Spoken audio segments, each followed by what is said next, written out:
Hi, very good morning to everyone, and welcome back to Wellness Tank, a show that gives you insight into your own wellness.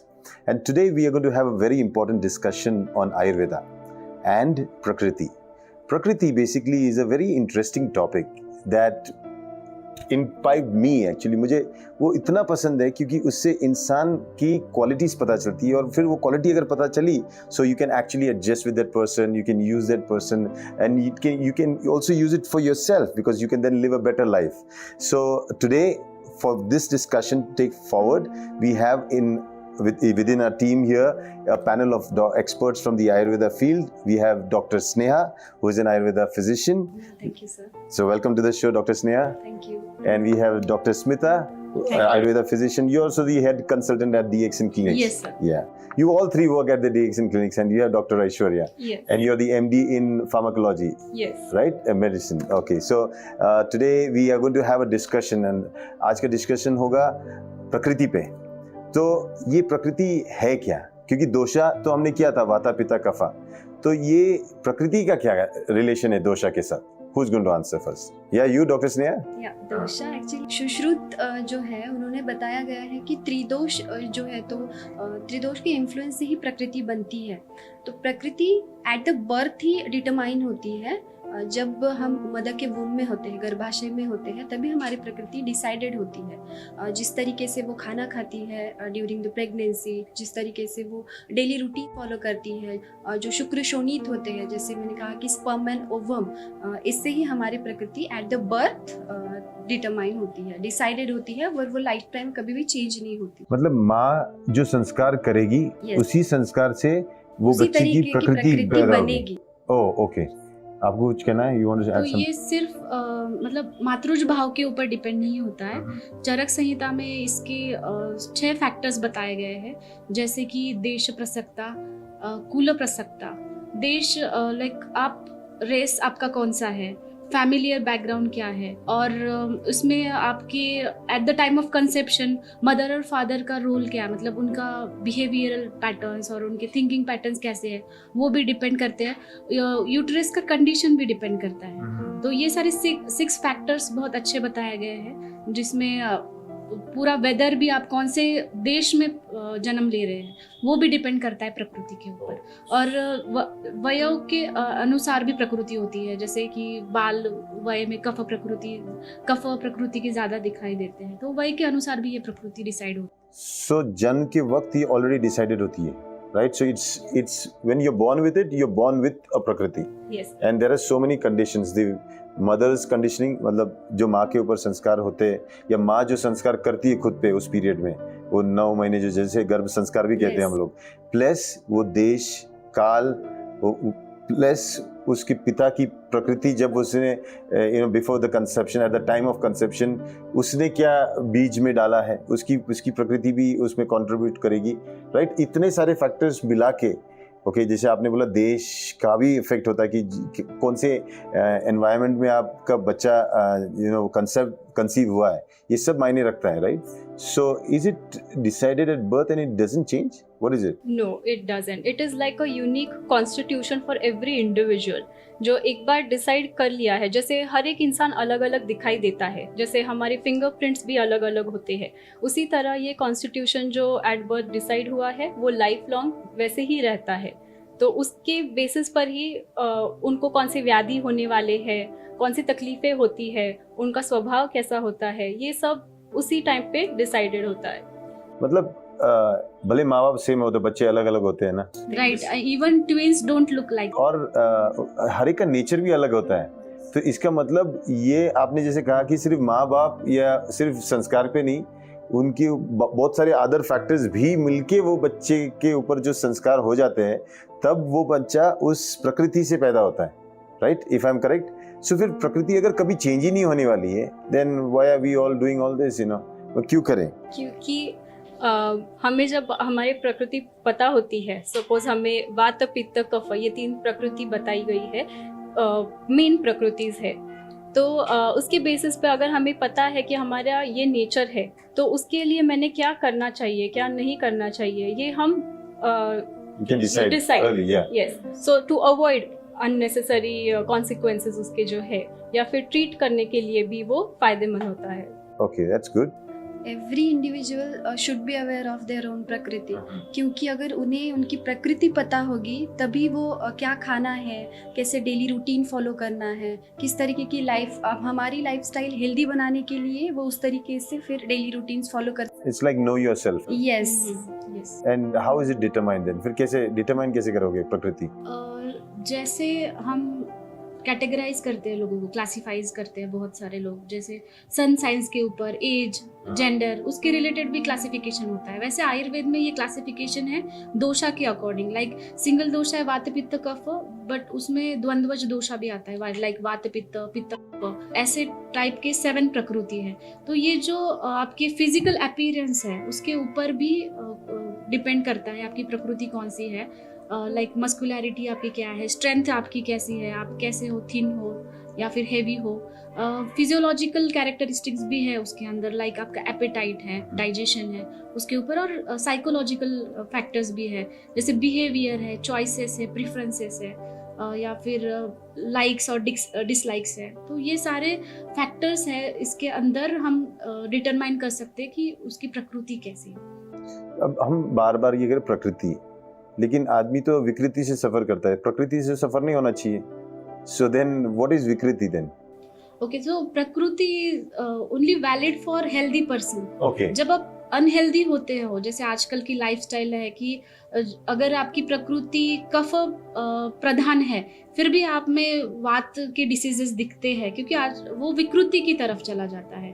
तो विकृति जो होती है वो permanent नहीं होती, वो टेम्परेरी होती है, हम वो चेंज कर सकते हैं। मतलब आपके अंदर अगर विकृति है तो आप डिसीज्ड है, कोई इलनेस आपको आ रहा है, तो वो जो सिम्टम्स आपकी बॉडी आपको दिखाएगी जो दोष के अकॉर्डिंग हो, हम वो चेंज कर सकते हैं और हम हमारे नॉर्मल प्रकृति में आ सकते हैं, वेलनेस की तरफ आ सकते हैं। अच्छा, तो let's now quickly help our viewers also कि आइडेंटिफाई कैसे करें क्विकली कि ये वाली प्रकृति मेरी है, क्योंकि आपने जैसे कहा दोषा हमने पहले कवर किया हुआ है प्रीवियस चैप्टर्स में। तो how do you identify your prakriti? Some tips on that and what type of prakriti I would be having? Anybody would like to take that? So I will talk about Vata Prakriti. Oh, so you will represent Vata. Yes. Okay, very good. So I will give an example of Alia Bhatt. Okay. She is a perfect example of Vata Prakriti. Oh, the If you, actress Alia Bhatt. yes, I'm sure everybody has seen her in movies and viewed her interviews, or have seen her in the some show. So she talks really fast. Sometimes we are unable to understand what she's talking about. We can't grasp quickly because of her speed. Sometimes midway she has stopped talking about a sentence and then she realized that this is not supposed to be spoken publicly. So that is a perfect example of Vata Prakriti. She has a short stature or a lean build also. So that you can determine that it's kind of a Vata Prakriti. So a good example है ना, ये एक actress को ले लिया आलिया भट्ट के basis पे। तो और अगर एक्टर की बात करें तो कौन आएगा? Any actor you think? Anybody? Ranveer Singh? Yes. He is पक्का वाता। Yes. He's built his body, but that means, but he's still lean and slim, but he's very hyperactive. So he's one good. There was a movie, Sholay. So when I used to teach, about Prakriti, and then I used to pick up these 3 characters from Sholay. एक था Dharmendra, okay, उसका वो था वीरू, तो वीरू था वाता, okay, yeah, and जय जो था वो पित्ता था, अमिताभ, okay, और जिसके हाथ नहीं थे लेकिन फिर भी इन दोनों को यूज करता था वो ठाकुर, वो कफा था। अब तो इसमें अमिताभ कौन है? आप हो? पिता कौन है? अच्छा, अमिताभ बच्चन। हाँ, अच्छा बता। तो जैसे डॉक्टर ऐश्वर्या ने एग्जाम्पल बताया तो मुझे एकदम से क्लिक हुआ कि मैं भी एक एग्जाम्पल दे सकती हूँ। जैसे माय फेवरेट विराट कोहली, पित्ता प्रकृति, जहाँ हमें दिखाई देता है कि वो जैसे ग्राउंड पे अग्रेसिव होते हैं या इंस्टेंटली शॉर्ट टेम्पर, किसी पे भी गुस्सा होना एकदम से हमें दिखाई देता है। तो यस, वो पित्ता प्रकृति में हमें दिखाई देता है कि पित्ता टाइप के पीपल ऐसे ही होते हैं, शॉर्ट टेम्पर्ड होते हैं, गोल ओरिएंटेड होते हैं, फोकस्ड होते हैं, शार्प माइंडेड होते हैं, इंटेलिजेंट होते हैं। एंड उन्हें स्वेट भी ज़्यादा आता है, पसीना आता है, मॉडरेट बॉडी होती है, मॉडरेट बॉडी टाइप होती है, और स्किन भी उनकी एकदम डेलिकेट होती है, पिंकिश और व्हीटिश कलर की स्किन होती है, हेयर उनके ब्राउनिश होते हैं, आई का जो कलर बताया गया है वो भी ब्लू, ग्रे, ग्रीन या ब्राउनिश होता है। तो इस तरीके से आप अपनी प्रकृति जान सकते हैं। मेरे हिसाब से एक्टर्स की बेसिस पे, प्लेयर्स की बेसिस पे तो इजी हो जाएगा ना। अभी आपको viewers can have good options to identify which one is your closest one that you can. तो अभी ठाकुर या फिर दी कफ प्रकृति।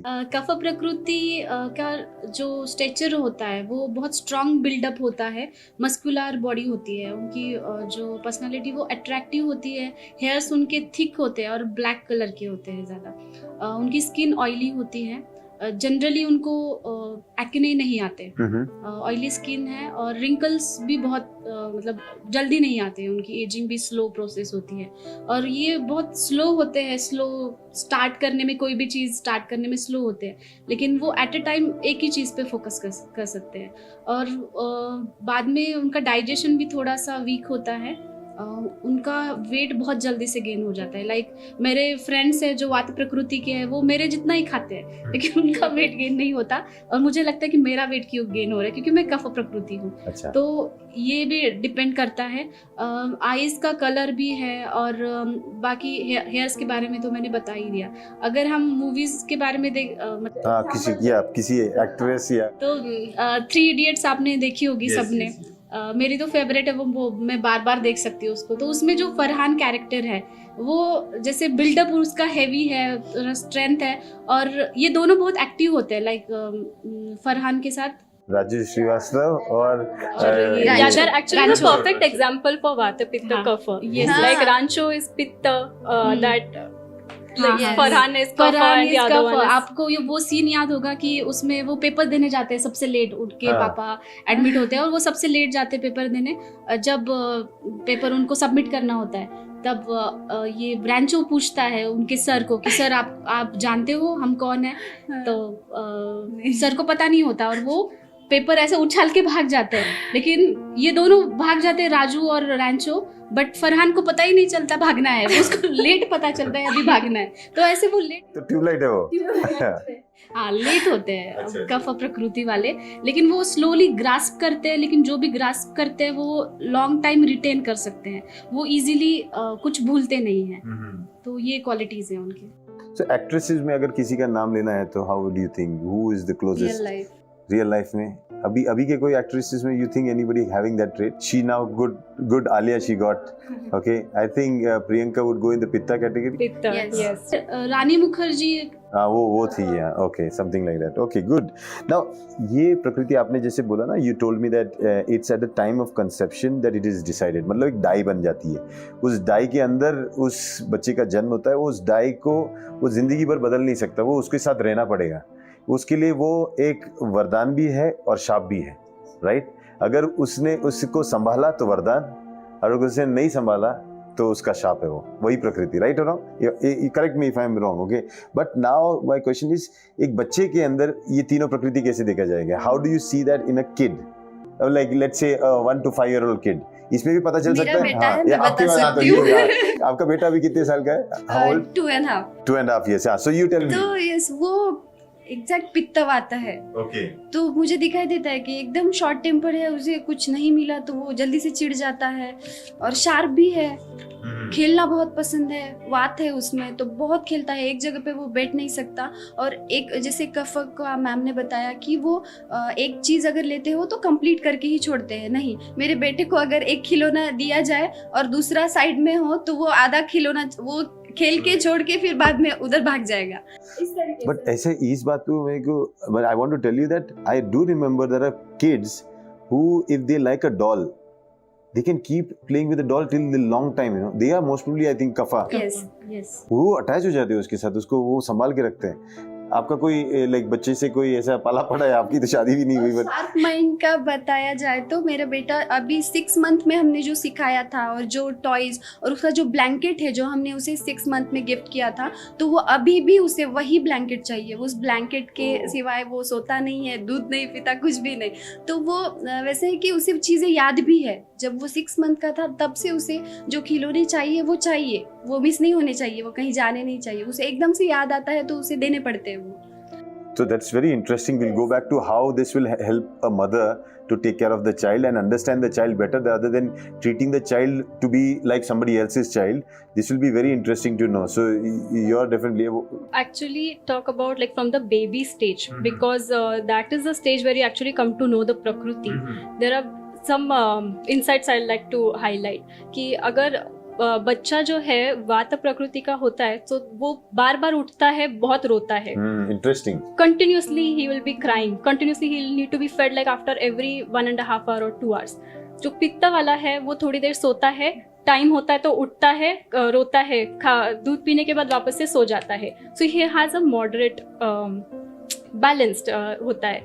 कफ का जो है कभी कभी बच्चे को उठाना पड़ता है, like wake up, you need to be fed, then it will he won't even cry maybe and then sleep again. Okay, interesting. So from this also you can come to know कि ये बच्चे की प्रकृति शायद है. So उस हिसाब से भी हम डिसाइड कर सकते हैं कि वात है तो इसको कंटिन्यूसली कुछ ना कुछ थोड़ा बहुत खाने के लिए लगता है तो उस टाइम पे दिया जाए, क्योंकि अगर नहीं दिया गया तो उसका वात और बढ़ेगा, उसको और कोई तकलीफ हो सकती है, गैसेस होने की टेंडेंसी होती है. तो ये सब चीज़ें हमें पहले ही पता चलती है. तो so from a baby stage if you know the prakriti you are able to curb it. उसको कोई भी व्याधि होने से बचा सकते हैं. इस हिसाब से हम वो वेलनेस की तरफ ले जा सकते हैं. राइट. और जब कफ प्रकृति के बच्चे होते हैं जो बहुत लेजी है, उनको खेलना पसंद नहीं है, बस खाते रहते हैं, एक जगह पे बैठे रहते हैं और बहुत जल्दी से वेट गेन भी करते हैं, तो ऐसे बच्चों को हम उनके पेरेंट्स ये कर सकते हैं कि उनको कुछ आउटडोर एक्टिविटीज में एनरोल करें, लाइक क्रिकेट, रनिंग, इसमें वो एनरोल करें ताकि उनका कफ दोष जो है उनको आगे तकलीफ ना दे, कफज व्याधि ना हो. और जो वात प्रकृति के हैं बहुत हाइपर एक्टिव है, उनको ज़्यादा मेंटली जैसे एनरोल हो ऐसे गेम्स उनको दे, लाइक चेस है या फिर कुछ बहुत सारे गेम्स हैं ऐसे कि वो एक जगह पे बैठे और ये गेम वो सॉल्व करे, ऐसे गेम्स में उनको एनरोल कर सकते हैं. तो किड्स की प्रकृति देख के हम पता लगा सकते हैं कि उनको उनका फ्यूचर अच्छा होने के लिए हम क्या क्या कर सकते हैं. मतलब actually identifying it early and doing an early intervention and making sure that you enhance their prakriti so that their prakriti becomes their asset of the personality और जिससे वो लोग अपने लाइफ को अच्छा बना सकते हैं. मतलब ये बड़ा इंटरेस्टिंग है. So let's keep this episode locked up for here and for the audiences that today's introduction was about Prakriti and Ayurveda, and it's a very important lesson for us to learn that doshas play a very important role. अगर दोषा समझ में आया तो हम इसको अच्छी तरह समझ के अपनी लाइफ को अच्छा बना सकते हैं. जैसे हमने कहा कि प्रकृति में रहना ही वेलनेस है, विकृति में जाना इलनेस में हमारे को दुख का न्योता देना जैसा है. सो हम वेलनेस टैंक में यही चाहेंगे कि आप इस एपिसोड से कुछ सीखें. अपनी खुद की प्रकृति ज़रूर कमेंट्स में डालिए कि आप कौन से प्रकृति के हो. हमको बड़ा मज़ा आएगा पढ़ने के लिए. हम शायद वो कमेंट्स हम खींच के भी आपको दिखाएंगे स्क्रीन पे. तो please enjoy your journey as what you are, what prakriti you are. Analyse अभी आज के बाद every moment try to analyse what prakriti you are. Okay, till then thank you so much. See you again. Bye bye.